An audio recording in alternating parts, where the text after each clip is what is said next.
오늘 저희들에게 주시는 말씀 보도록 하겠습니다. 마태복음 12장 9절에서 14절의 말씀 목소리로 저희들이 한번 봉독해 보도록 하겠습니다. 9절부터 갑니다.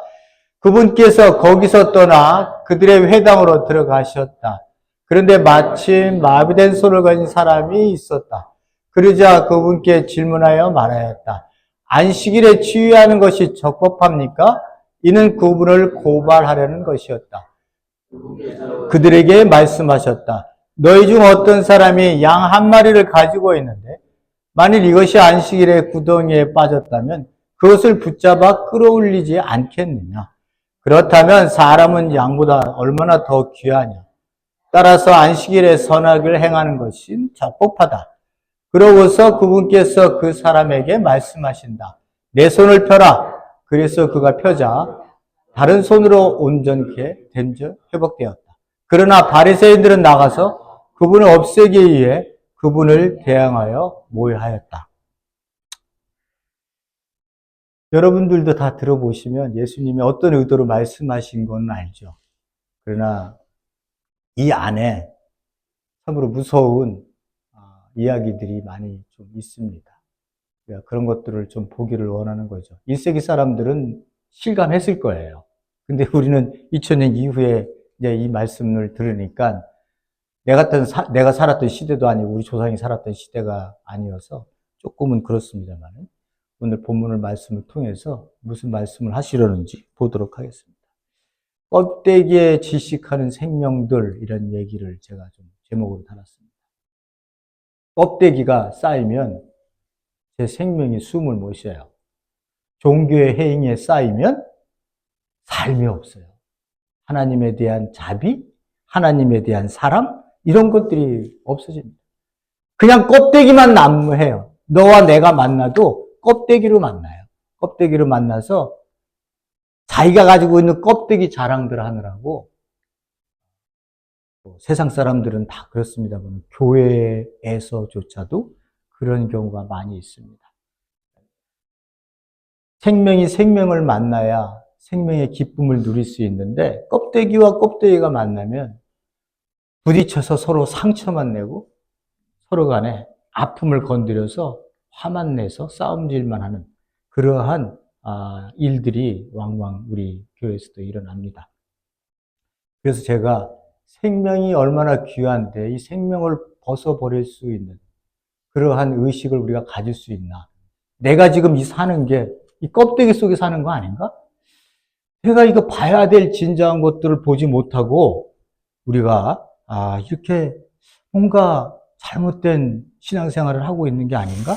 이런 것들을 좀 제가 여러분들과 함께 나누려고 합니다. 이 얘기를 들어보면요, 이제 그 말씀들이 그런 안에서의 이야기들이 펼쳐집니다.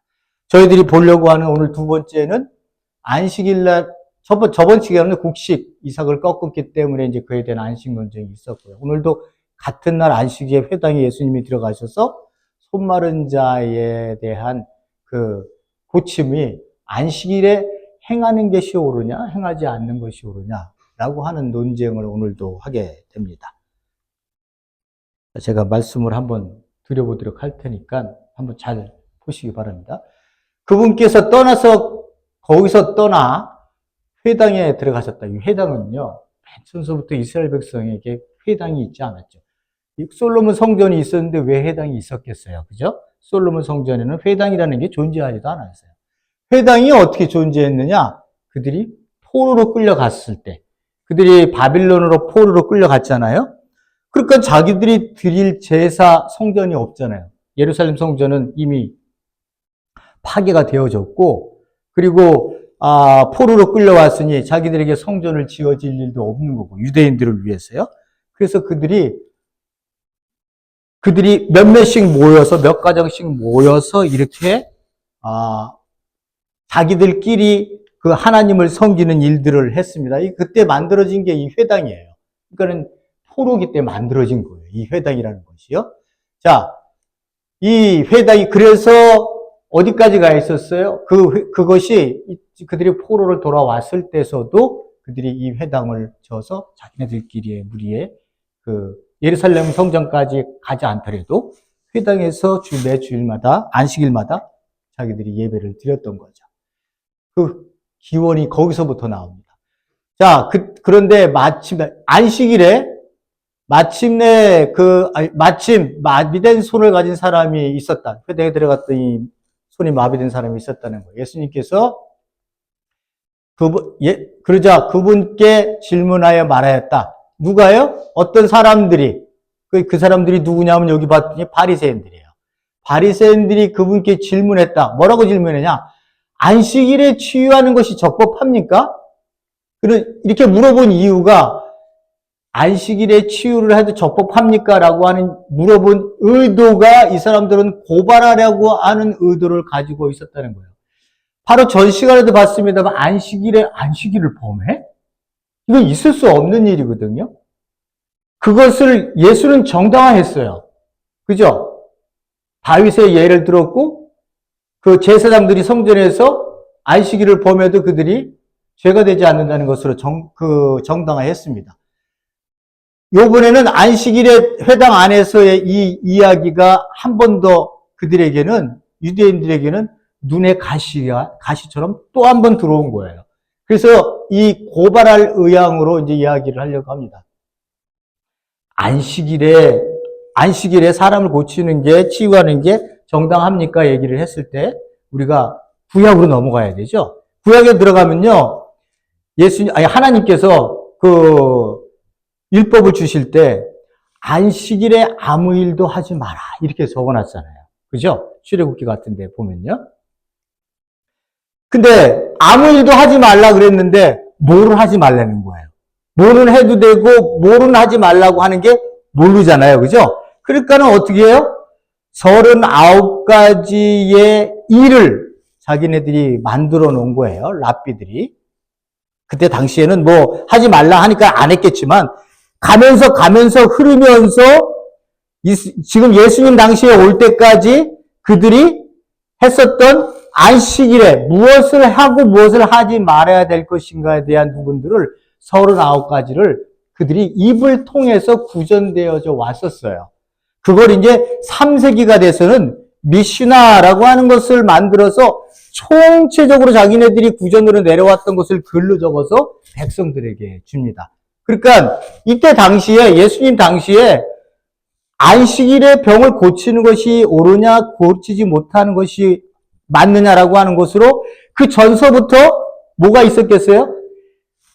어떻게 하면 하나님을 잘 지킬 수 있고 이 안식일을 잘 지킬 수 있을까에 대한 그 하나님을 잘 섬길 수 있는 방법이 뭘까라고 하는 것을 39가지 얘기를 적으면서 이 치료행위도 적어놨었어요. 근데 의료행위는 어떻게 했을까요? 의료행위에 이들은 뭐라고 했냐 하면 안식일에는 고치지 마라. 안식일에 고쳐야 될 일이 있었어요. 그때는 어떻게 해요? 죽을 것 같은, 생명이 위험할 것 같은 일이 생길 때는 고치지만 내일 고쳐도 될 일을, 지금 생명이 위급한 일이 아닌 이상은 너희들 고치지 말라라고 하는 것이 당시 유대인들에게 구전으로 내려왔었던 랍비들이 백성들에게 가르쳐 주었던 율법의 규례였던 거예요. 안식일의 규례였던 거죠. 그러니까 생명의 위험에 처해 있지 않으면 고치지 말고 그 다음날 고치는 게 그들에게 율법적 규례를 지키는 거예요. 그러니까 이걸 어기면 어떻게 되겠어요? 이걸 어기면 문제가 생기는 거예요. 안식일을 범했다 이렇게 얘기를 하는 겁니다. 안식일에 예수님이 지금 이렇게 이 사람을 이제 치유할 것이냐 마른 것이 치유하는 것이 옳으냐 안 옳으냐라고 하는 것을 이야기할 때에 그 사람들이 바리새인들이 고발하려고 얘기를 하려고 했다고 하잖아요. 예수님께서 뭐라고 말씀하시는지 보세요. 예수님께서 그들에게 너희 중에 어떤 사람이 양 한 마리를 가지고 있는데 만약 이것이 안식일의 구덩이에 빠졌다면 그것을 붙잡아 끌어올리지 않겠느냐 이 답을 하시면서 그렇다면 사람은 양보다 얼마나 더 귀하냐. 따라서 안식일에 선하게 행하는 것이 적법하다. 예수님이 이렇게 대답을 여기까지 하십니다. 안식일에 치유할 수 없다는 것 예수님 알았어요. 생명이 이 사람은 유독하지 않다는 것도 알았어요. 내일 고치셔도 돼요. 근데 예수님은 내일까지 기다리지 아니하시고 바로 그 자리에서 그를 고치셨습니다. 손을 펴라. 그리고 치유가 오른손처럼 다른 손처럼 온전하게 회복됐다. 이렇게 얘기를 하고 있습니다. 예수님이 왜 그러면 이렇게 내일 고치셔도 되는데 왜 오늘을 고치시지 않을까? 아니, 왜 내일 고치셔도 되는데 왜 오늘 안식일 날 이렇게 특별히 고치셨을까? 그러니까 그 의도가 우리에게는 굉장히 궁금할 수밖에 없는 거죠. 저희들이 전 시간에 봤지만 예수님께서 말씀하시기를 내가 안식일의 주인이다 이렇게 말씀하셨어요. 너희들은 제사를 원하지만 하나님은 뭘 원한다고요? 자비를 원한다고 말씀하셨어요. 너희들은 내가 고쳐야 되느냐 고쳐지지 말아야 되느냐라고 하는 것으로 너희들은 나에게 적법한지를 묻고 고발하려고 하지만 예수님은요, 나는 양보다도 사람이 더 중요하기 때문에 그 한날 한날에 대한 주인이 내가 있기 때문에, 나기 때문에, 율법의 성취자이기 때문에, 율법을 이루기 위해서 온 메시아이기 때문에 이제 내가 주도권을 잡고 있는 것이지 내 권위가 중요한 것이지 니네들이 만들어낸 규례가 권위가 있다고 하는 것이 아니라는 것을 예수님이 일부러 짓밟고 계시는 거예요. 니네들은 내일 고쳐도 된다고 생각하지. 그러나 나에게는 오늘 내가 얘를 고치는 게 내 뜻이야. 이 하루의 고통이라도 덜어주고 싶어. 그가 마른 손으로 회복하지 못한 모습에 있는 것이 나에게는 아픔이야. 그 자비가 잃어버린 너의 마음들에게서 내가 너희들에게 자비를 보여주고 싶어. 라고 하는 것을 예수님이 보여주시기 위해서 일부러 안식일에 의도적으로 고치시는 거예요. 의도적으로요.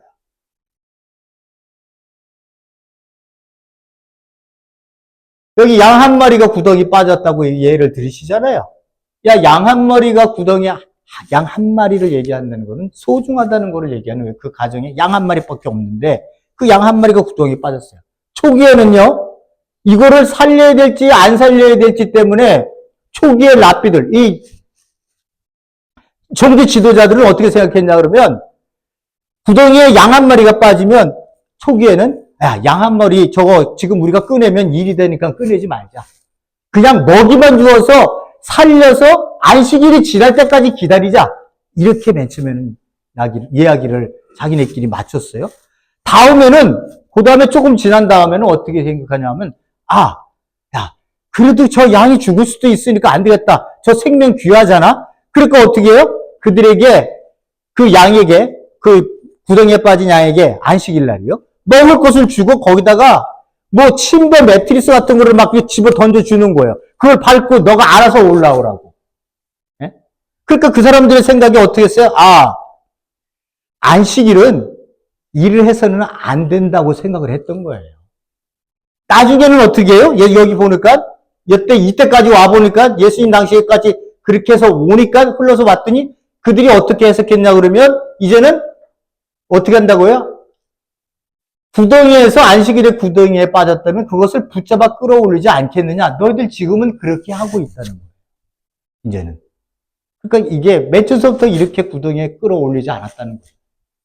그 미시나나 또는 요세푸스나 역사가들이 얘기하는 것들도 보면 이때 당시에 생명의 소중함을 그들이 먼저 우선시했기 때문에 위급하면 생명의 소중함이 안식일보다 우선이다라고 이렇게 생각을 하고 그 생명을 구하는 것을 먼저 했었다고 얘기를 하고 있습니다. 그러니까 제가 마음대로 얘기하는 게 아니라 역사 속에서 그들이 어떻게 생각했는가를 얘기되어진 자료를 제가 여러분들에게 말씀드리는 거니까 훨씬 더 여러분들에게 정확하다고 말씀을 드릴 수 있는 거죠. 그래서 예수님이 뭐라고 말씀하세요? 사람이 양보다 훨씬 더 귀하다. 그러니 안식일에 선을 행하는 게 적법하다. 여기서 선이다라고 얘기했을 때의 선은 뭐예요? 자비인 거예요. 자비. 보세요. 여기 봤더니 여기 마가복음에도 똑같은 부분이 나오세요. 마가복음에도 3장 5절에 보면 예수께서 노하셔서 화가 나셨어요. 그들을 둘러보시고 마음이 굳어진 것을 보고 탄식하셨다. 슬퍼하셨다는 거예요. 마음이 굳어진, 누가? 그들의 마음이 굳어진 것을 보고 탄식하시면서 손이 오그라든 사람에게 말씀하셨다. 손을 내밀어라. 손을 내밀어라. 그 사람이 손을 내미니 그의 손이 회복되었다. 그러니까 그들의 마음이 어떻다고요? 굳어져 있어요. 굳어져 있어요. 안식일은 그들이 지키면 선이고 안 지키면 악이에요. 이렇게 해라 하지 마라로 굳어진 이 종교의 껍데기로 자기들의 인생의 신앙들을, 자기들의 삶을 하나님 앞에 정말 열심히 살고 있다고. 열심히 살고 있다고. 우리가 이렇게 39가지를 만들어서 하나님을 섬기는 일을 하고 있다고. 그들이 만들어진 규율을 지키기 위해서 열심히 살고 있다고. 하라 하지 마라로 이게 정해 놓은 거예요. 그 마음을 보시고 예수님께서 뭐라고 말씀하시냐? 그들을 보고 화가 나셨다. 그리고 그들의 굳어진 마음을 보고는 슬퍼하셨다. 굳어진 마음이 뭐예요? 저거 생명을 저 생명을 살려야 돼, 살리지 말아야 돼. 라고 하는, 해야 된다고 하는 것과 하지 말아야 될 것에 붙잡혀 있는 거예요, 사람들이. 당연히 생명이라면 구해줘야죠. 뭐가 없는 거예요? 자비가 없는 거예요. 그 마음에. 굳어져 있으니까. 이게 무서운 겁니다. 교회에 맨날 나오잖아요. 그죠? 우리가 다시 돌아봐서 우리의 이야기를 하면 교회에 맨날 나와요. 교회에 우리가 맨날 나오지만 내 마음이 점점 날이 갈수록 단단해지는 게 아니라 부드러워지고 연약해지고 하나님 안에서 겸손해져야 돼요. 왜? 그게 하나님 예수님의 마음이고 우리에게 보여줬던 성품이셨기 때문에 그래요. 근데 교회 오면 우리가 이 종교의 껍데기로 쌓여있는 사람들은, 예? 하나님이 나의 마음을 향해서 무슨 말씀을 하시는 듣지는 않고, 머리로만 들어서 이해하고, 머리만 커져서, 내 삶에 아무런 변화가 일어나지 않고 있어요. 어렵고 힘들고 불쌍한 사람을 보면 자비의 마음을 가져야 되는 거예요. 내 마음속에서 그런 마음이 우러러 나와야 돼요. 그래서 그를 위해서 내가 어떻게 해줄 수 있을까라고 하는 이 마음의 아픔이 있어야 되는데, 종교의 껍데기에 있는 사람들은 믿음이 없어서 그래. 왜 기도를 안 해? 예? 왜 기도를 안 하는 거야? 나처럼 아침 새벽부터 나와갖고 저녁 늦게까지 철회 예배를 해야 될 거 아니야. 그거 안 하니까 저런 꼴 당하는 거 아니야? 라고 종교적으로 자기의 신앙이 잘못된지를 모르고 사람을 정죄하고 비판하고 심판하는 일에 서 있어요. 껍데기로 싼 사람들이에요. 껍데기로 싼 사람. 그래서 이 사람들은 교회 와서도 자기가 무엇을 했느니, 내가 사회에서 어떤 위치에 있느니, 내 차가 어떤 차니, 내 집이 어떤 집이니, 이런 거는 교회 와서 자랑을 많이 하지만, 겸손해서 하나님 앞에 내가 얼마나 울었는지, 아팠는지, 내가 얼마나 죄인인지, 이런 고백들은 거의 하지 않아요. 왜? 부끄러워서. 부끄러움의 껍데기가 또 나에게 있어. 부끄러움의 껍데기가, 내가 이런 얘기를 하면 성도들이 또 얼마나 나를 또, 창피하게 그런 얘기를 어떻게.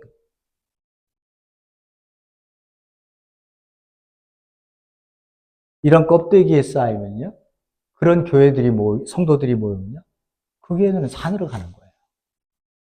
왜? 나에게 주신 이 생명의 소중함을 내가 하나님 앞에 알지 못하고, 너의 생명의 소중함을 함께 누려보지도 못하고, 우리가 모여서 생명을 나눈다는 게 하나님께 얼마나 기뻐하시는 일이지. 형제가 연합하여 동거함이 어찌 그리 선하고 아름다워. 이거를 모르는 거예요. 더불어 산다는 게 뭔지 모르요. 그저 종교 생활만 합니다. 종교 생활. 결국 어떻게 해요? 이 사람들은요? 자비가 없는 사람들은요? 그분을 없애기 위해서 그분을 대항하여 모의했다. 이렇게는. 예수님이 얼마나 죽을 죄를 졌다고 벌써부터 이렇게 죽이려고, 없애려고, 네? 디스트로이라고 하는 단어를 썼습니다만은, 그분이 뭘 그렇게 잘못했다는 거야? 근데 그 당시에 들어가면 예수님은 우리가 상상할 수 없을 만큼의 레디칼로 사셨어. 레디칼하게 사신 거예요. 얼마나 급진적으로 사셨는지 몰라요. 제가 말씀을 드렸다시피 예수님이 오셔서 종교 지도자들하고 만나서 악수하고, 야, 니네들 그렇게 살지 말고 내가 너희들 가르쳐 줄 테니까 이렇게 하는 게 어때? 이렇게 살아. 이렇게 사는 게 하나님이 기뻐하시는 뜻 아니겠어? 나하고 토론 좀 하자. 야, 사내들이네 가서 내가 좀 너희들 모여있는 가운데 내가 좀 강의 좀 할게. 니네들 다 종교 지도자들 좀 모여봐. 예수님은 타협하지 않으셨어요. 예수님이 받을 수 없는 사람들이 누구였냐면 껍데기로 둘러싸였던 종교 지도자들. 그들은 받지 않으셨어요. 왜? 그들이 생명을 죽이기 때문에 그런 거예요. 생명을 죽이기 때문에. 저희들이 저번 시간에 봤지만 백성들에게는 엄청난 짐을 어깨에 매게 하고서는 자기네들은 손가락 까딱까딱 안 하고 가르치기만 하고 상석에 앉으려고만 하고 높임만 받으려고 생각을 했던 사람들이 종교 지도자들. 그들이 가르쳐요. 뭘 가르치겠어요? 껍데기를 가르쳐요.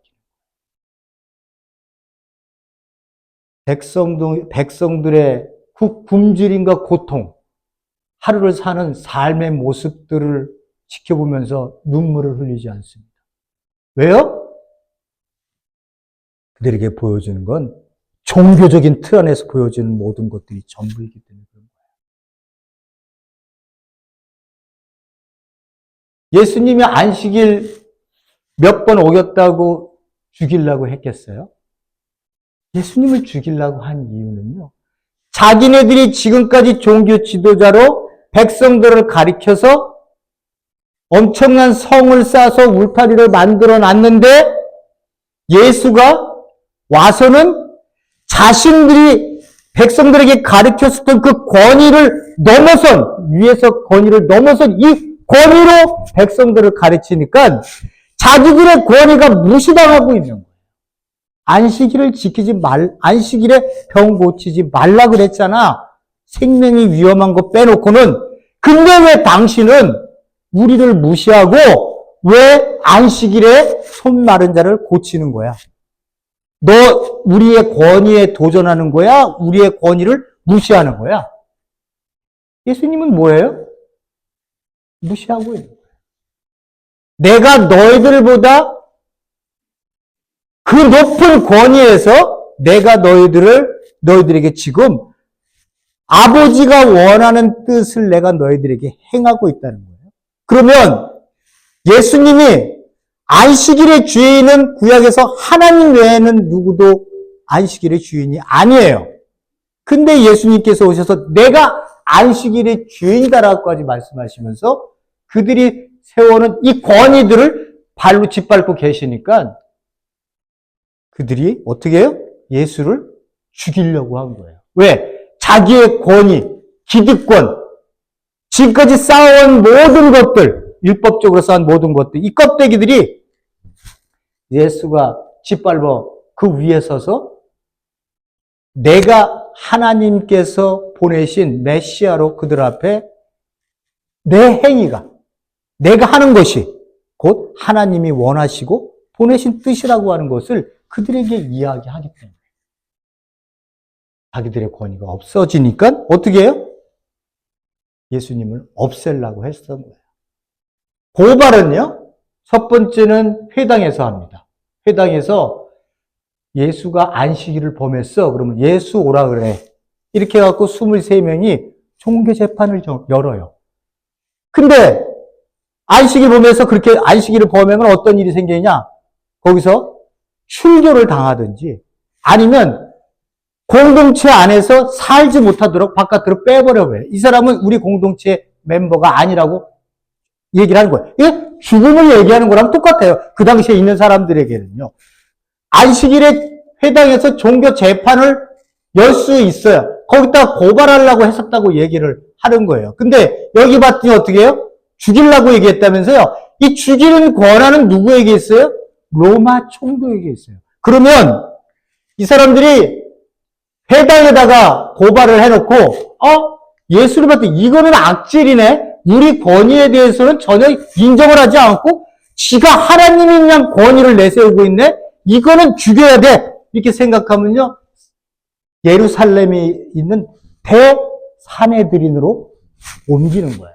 이 사건을요. 그러면 예수가 거기를 가야 돼요. 그럼 거기에서 종교적 재판이 열려서 얘는 죽어야 된다고 생각하면 그 사람들이 누구한테 넘겨요? 총독한테 넘기는 거예요. 총독한테. 총독은 죽일 수 있는 권한이 있고 이 사람들은 종교 재판을 할 수 있는 권한이 유대인들밖에 산헤드린에게는 없었기 때문에 예수한테 빌라도한테 넘겨야 되는 거예요. 그래서 결국은 어떻게 해요? 없애려고 한 것을 나중에 예수를 없애잖아요. 어떻게 해요?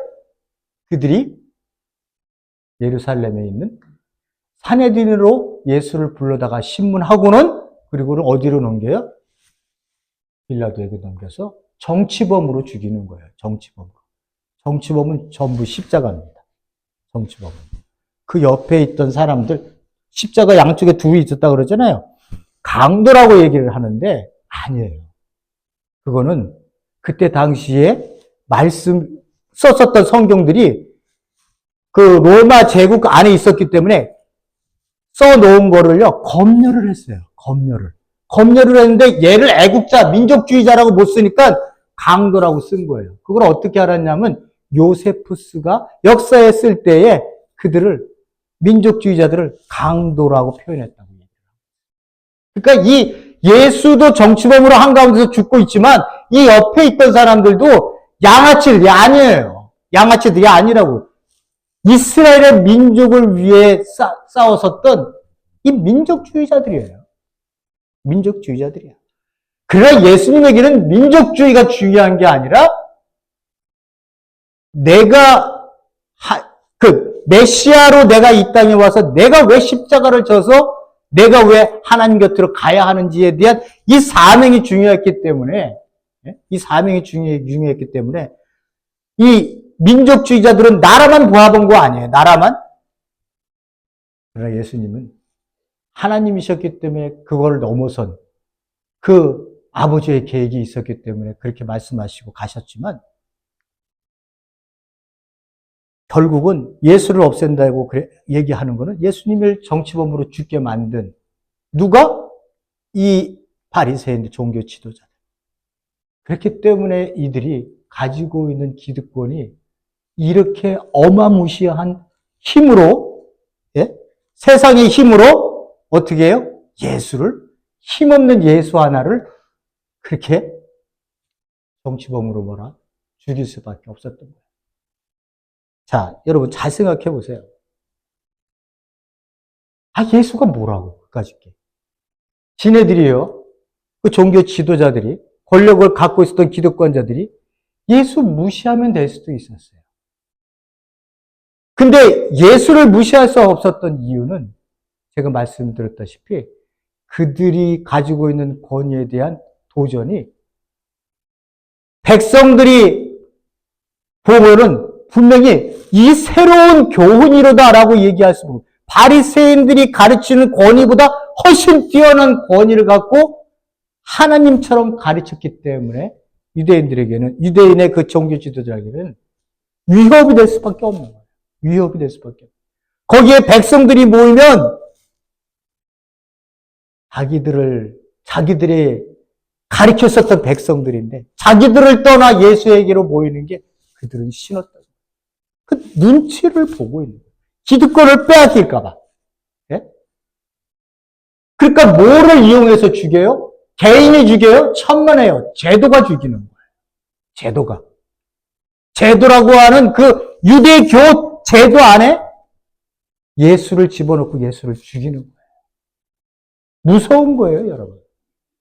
제가 여러분들에게 한번 말씀을 드렸습니다만은, 제가 고등학교 하나님을 열심히 믿었을 때, 그 울타리 안에서만 있었잖아요. 그 울타리 안에서만. 그러니까 이 세상이 그게 전부인 줄 알았어요. 또 교회 와서 찬양 드리고, 안수 받으려면 머리 뒤밀고, 그 예배 드리고, 학생회장 하고, 학생들 모아서, 문학의 밤, 이런 것도 하고, 막, 열심히 해서, 너무 좋은 거예요. 내가 구원을 받았다니까 또 얼마나 좋아요? 구원 받았어. 그러니까 얼마나 좋아요? 예수님이 오시면, 나 구원 받았대. 나 언제든지 엄마 나, 저기 천국 간대. 그때 우리 엄마가 하는 말이, 너만 가냐? 너만 가면 행복하냐? 그런 얘기까지 하셨어요. 그러니까 그 울타리 안에 내가 살았는데, 대학에 이제 들어가서,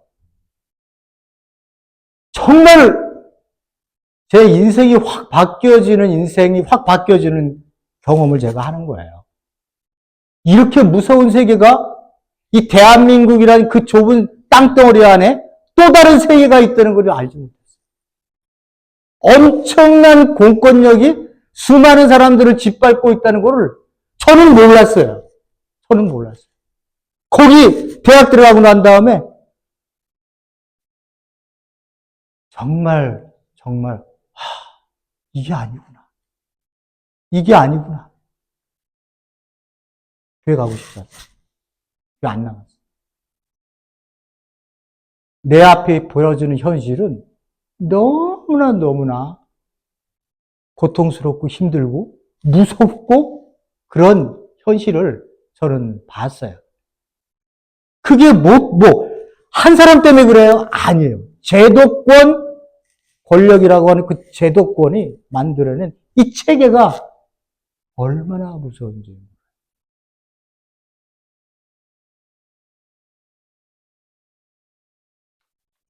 제가 여러분들에게 까라마조프에 대한 이야기를 잠깐 좀 나눠보도록 하겠습니다. 스페인이에요. 여기 배경이 스페인의 세비야라고 하는 16세기 종교 재판이 한창일 때의 이야기를 합니다. 이반 까라마조프가 동생 알료샤에게 이제 가상의 얘기를 하는 거예요. 얘기를 해주는데 어떻게 얘기를 하냐? 예수님께서 세상에 다시 나타나셨다. 그는 침묵한 채 거리로 나와 사람들을 바라보시며 눈먼 자를 고치고 죽은 소녀를 살리셨다. 군중들은 눈물로 그를 알아보고 그분이시다 라고 외쳤다. 그러나 그때 캐톨릭 대신문관 노주교가 광장을 지나다가 이 광경을 보고는 예수를 즉시 체포했다.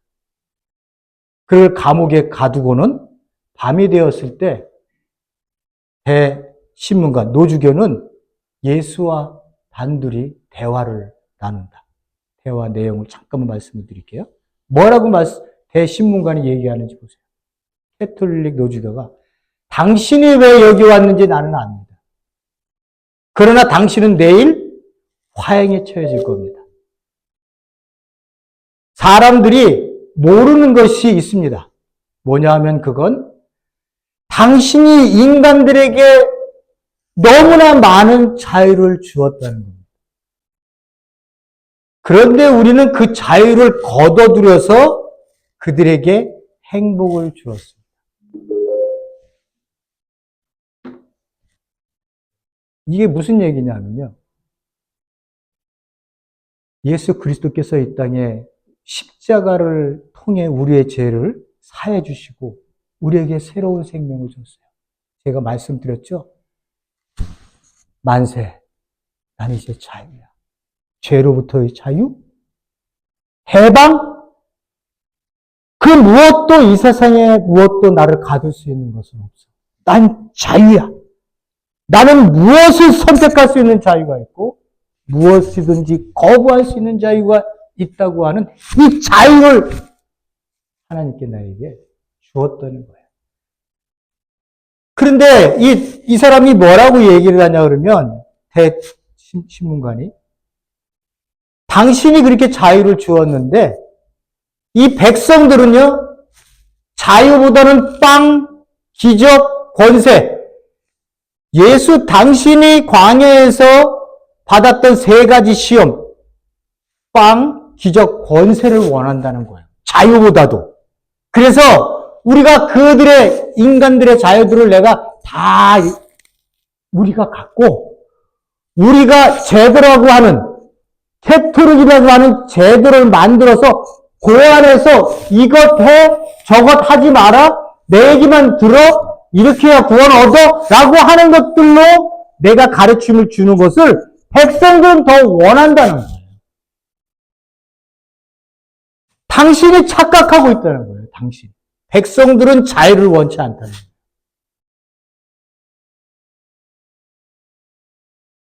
그러면서 화형을 처하겠, 내일이면 화형을 처하겠다고 이야기를 합니다. 그래서 마지막에 뭐라고 또 얘기를 하느냐. 신랄하게 이제 비판을 하고 난 다음에 대신문관이 예수에게, 신랄하게 얘기를 하는데 예수는 한마디에 거의 대꾸하지 않습니다. 그리고 마지막에 뭐라고 하냐면 예수님이 그 노주교에게 가서 입을 맞춰요. 키스를. 그 의미는 뭐예요? 네가 그 어떤 논리를 내세워도 그 어떤 논리로 나를 비난하고 비판해도 나는 너를 사랑해. 나는 너를 용서해. 이 행위를 통해서 사랑의 입맞춤으로 그 예수님의 행위는 끝을 납니다.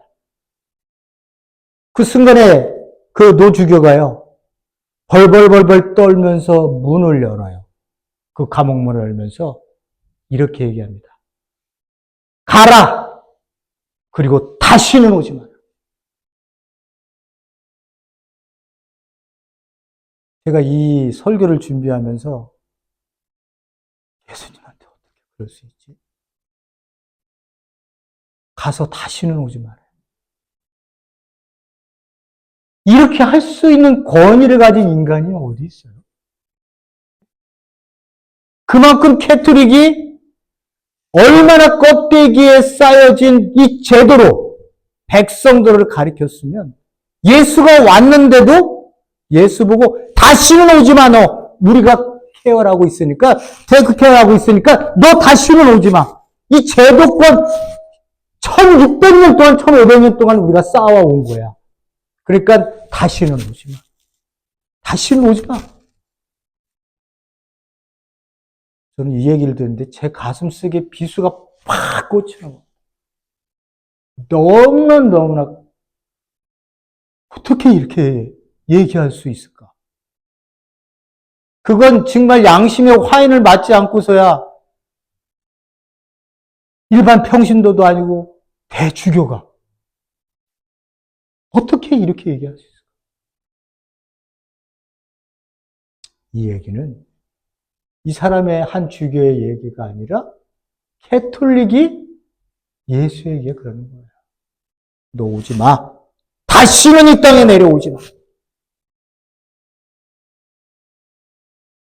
여러분, 교회가요, 우리가 지금 이 공동체를 이렇게 이루고 있잖아요. 우리는 어디에 있어요? 나사렛 교단에 있습니다. 저는 장로교단에 있다가 나사렛 교단에 왔으니까 옮겼잖아요. 그렇죠? 그런데 나사렛 교단인지도 모르고 나는 여기 왔지만, 와서 내가 뭐 목사 되려고 온 것도 아니었는데, 이렇게 이 자리에 와서 설교를 하고 있지만, 저는 나사렛이든, 예? 이것도 얘기 잘못하면 또. 저는 그런 거 관심 없어요. 아니, 그런 껍데기가 쌓이면 얼마나 나를 질식시키는 그런 도구가 될 수 있다는 걸 내가 잘 알고 있기 때문에. 그까짓 게 나세례심은 어때고, 장로교면 어때고, 감리교면 어때요?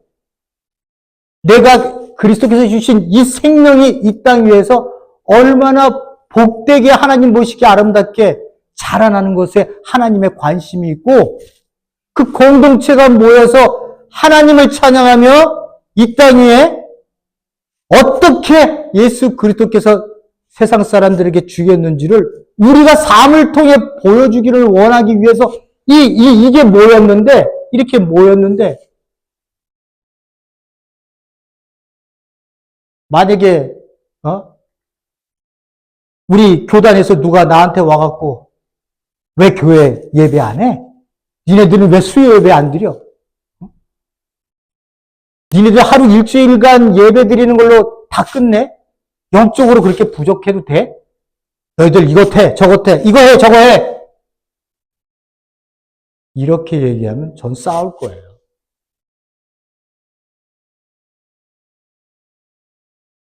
저는 하나님 앞에 서는 것이 두렵지, 하나님 앞에 서서 내게 주어진 사명을 하지 못하는 게 두렵지, 교단으로부터 떨려라는 거, 그런 거 저는 관심 없어요.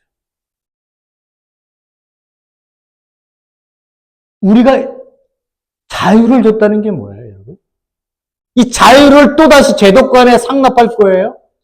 내 생명이 생명대로 사는 것, 이 삶을 한 번도 살지 못하게 하고 맨날 와서 기도하래. 믿음이 부족하대. 예배 맨날 같이 참석하래. 이렇게 사실 거냐고. 그 제도가 나를 죽이는 거예요. 사람들은 목회자들도 똑같습니다만은 교회 다 얘기하고 전부 다 빙이 되는 거는 생각하지 않고 맨날 doing 뭐 해라 뭐 하면 뭐 할 거야 그까지 그 껍데기로 내가 뭐 하면 뭐 할 거냐 아무 의미가 전달 안 되는.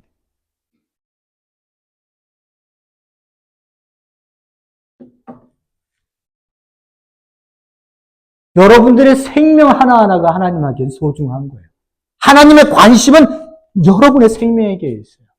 이 생명이 모여서 우리가 되어 하나님께서 눈동자로 지키시면서 예수 그리스도의 십자가 밑에 모인 이 공동체 교회, 이게 하나님에게는 전 관심이에요. 네? 근데 맨날 종교행위만 해. 여기서 종교행위만 한 사람들이 내놓는 건 딱 그거예요. 죽여야 되겠다. 예? 그것밖에 없는 거예요. 진리가 너희를 자유케 할 거다. 여러분 죄로부터 해방된 분들 아니에요? 예? 선택을 해도, 잘못된 선택을 하더라도 여러분들이 하셔야 되는 거예요. 여러분들이. 예? 교단에서 정해주는 거 아니에요. 교회에서도 정해주는 거 아니에요. 목사가 정해주지도 않아요. 저는 그저 아버지께서 말씀 주신 것들에 대해서 여러분들에게 충분하게 가슴에 담을 수 있었을, 가슴에 호소하면서 제가 아버지가 역사하기를 바라는 마음에서 여러분들에게 설교를 드리는 거지.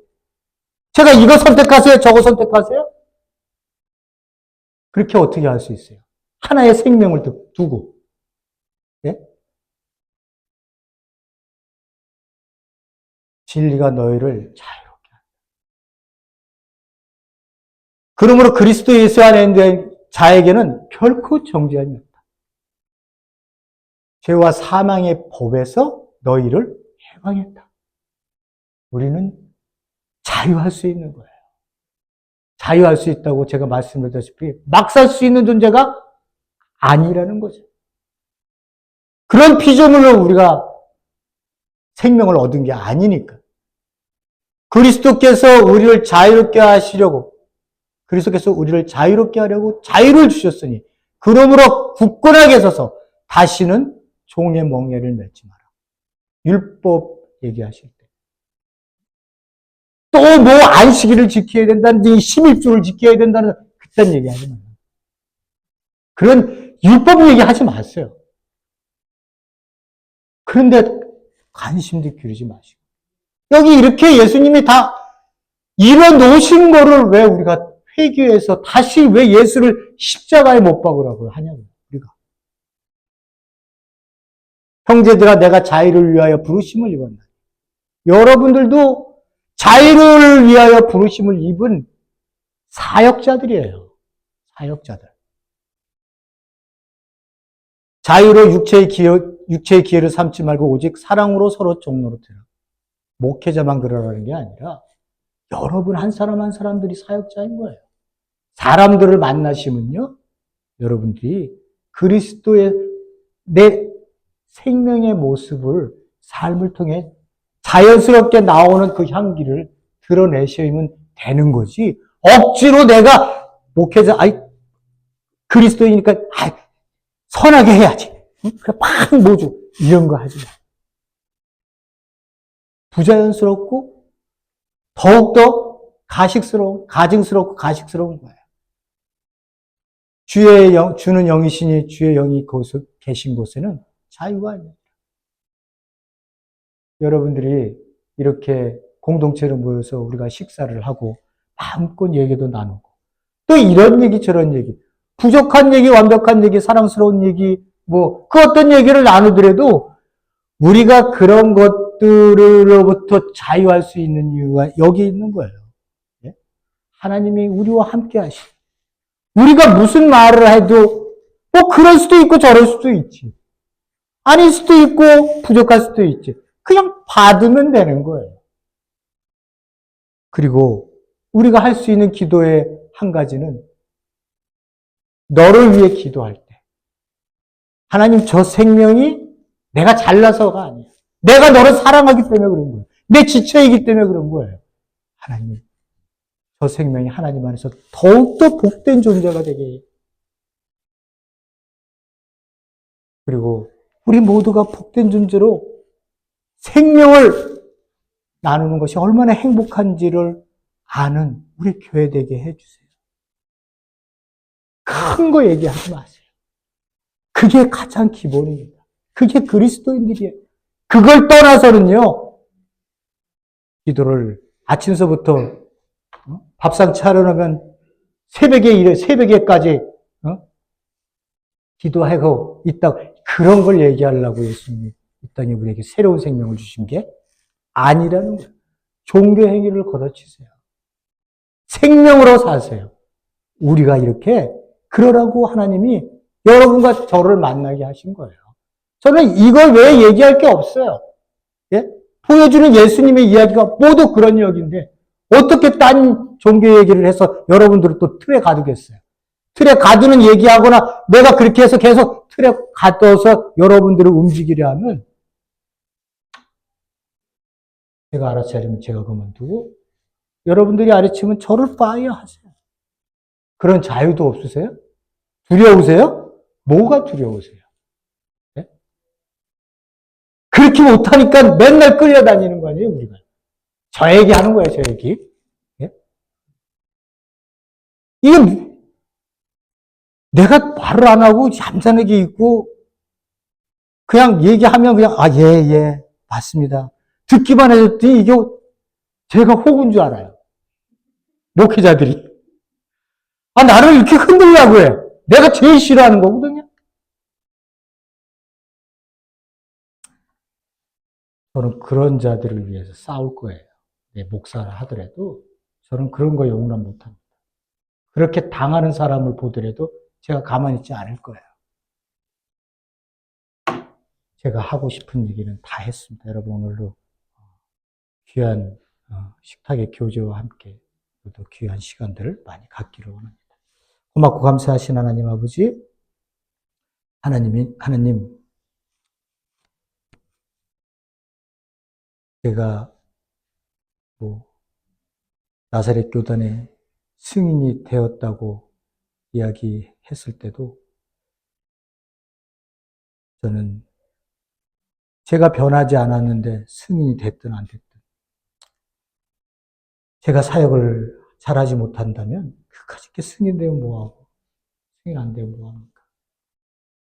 하나님 제가 언제까지 우리 사랑하는 성도님들과 이렇게 교제하며 하나님 앞에 예배로 나아갈지는 모르겠지만 항상 마지막이라고 생각하고 설교할 수 있는 그러한 설교자가 되게 하시고, 우리 사랑하는 성도님들 한 사람 한 사람을 끝까지 마음속에 품고 다니며 기도하며 복된 삶이 살 수 있기를 간절히 원하는 마음으로 이 땅을 살아갈 수 있는 존재가 되어질 수 있게 하는 역사하여 주시고, 우리 사랑하는 성도님들도 서로가 서로를 향해 귀하고 존귀한 존재로 이 땅에 누구에게 휘둘리지 아니하고 내가 나를 만드신 나로 이 땅을 하나님 안에서 자유롭게 그 영혼들을 펼치시며 살 수 있는 그런 우리 성도님들이 될 수 있도록 하나님, 우리 사랑하는 성도님들 하나님만 바라보게 하시고, 우리 사랑하는 성도님들 하나로 모아 주님께서 기뻐하시는 그러한 자리로 신앙의 발걸음들을 옮겨 주시옵소서. 오늘도 주신 말씀에 감사하고 예수님 이름으로 기도했습니다. 아멘.